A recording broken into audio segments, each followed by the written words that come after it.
Vogliamo interpretare i sentimenti dei veneti più profondi, però in un clima di apertura, di inclusione e non esclusione, e quindi cercando di portare avanti un racconto ai veneti, che è diverso da uno slogan dato in pancia ai veneti.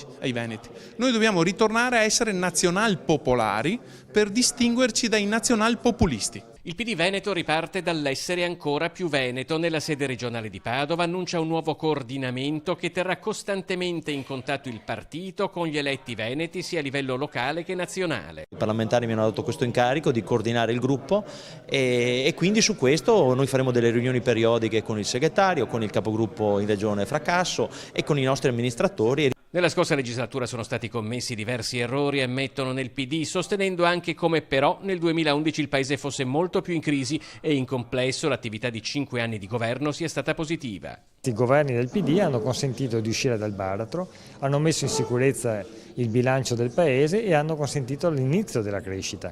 Questo non vuol dire che errori non siano stati compiuti e che tutto sia risolto. Abbiamo però deciso di ripartire dal Veneto e dall'attività parlamentare del Veneto, creando una squadra, un team che lavorerà unito grazie anche a quegli incarichi che siamo riusciti a ottenere come parlamentari veneti. Dunque si riparte dal Veneto, mantenendo richieste ed esigenze venete al centro dell'agenda di un partito che intende dialogare col territorio, accentuando la propria identità e le proprie specificità a livello locale. In questi anni, se le imprese anche sono cresciute, ma non tutte, certamente i lavoratori non hanno visto grandi differenze nelle loro buste paga.